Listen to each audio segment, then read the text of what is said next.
It's not just based on Trump's personality. It's actually based on a model. More than anything else, it is based on the model of Viktor Orban in Hungary. Remember Project 2025? The Heritage Foundation created Project 2025 to plan out what exactly the Trump administration would do once they got into power, and the Trump administration has followed that blueprint very tightly. The head of the Heritage Foundation says outright that in looking for a model for how conservatives should approach power and government, he said Viktor Orban is not a model of how to do that. He says Viktor Orban is the model for how to do that. Strongman authoritarians like Orban and like Trump, their ongoing rule is not inevitable. It is not a fate that our countries cannot escape from. These guys are not permanently in power. They are not in power for life. As the disciplined, nonviolent, big tent, sustainable, growing resistance to Orban started to coalesce, as Orban started to look like he was going to lose, his supposedly unbreakable base of support just collapsed. The guy who just beat him is a former member of his own party. Nobody actually likes a corrupt despot. They all just support him because they think he's going to be in power forever. So you need to stay on his right side in order to get anything for yourself. When it becomes clear that that's not true, that the despot is not going to be there forever, it always, everywhere, always falls apart.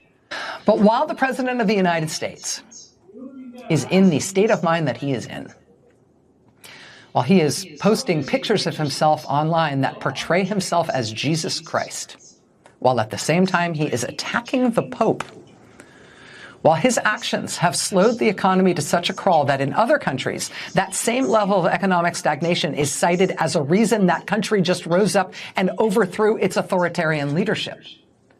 As Donald Trump is taking these increasingly wild and increasingly inexplicable military swings in the Middle East that really do make no sense, that appear to have no point, and that have left us with almost literally no allies in the entire world.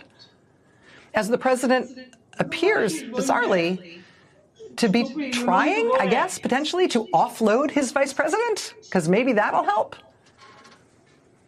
Amid all of this insanity, it may be a good time to remember that this kind of desperation from the White House and from the president is palpably driven by fear, by the expectation that voters, that the public, that the nation at large has turned against him and is doing so more and more every day. That the country is going to turf him and his party out on their ear, and quickly. I mean, the whole idea of these guys, Orban and Trump and all of them, the whole idea of them is to create a false sense of permanence, that they can never be ousted, that they will never leave, that resistance is futile, that you better line up with them because you'll never beat them. They're going to be here forever. Well, how's that going? Streetlights or no?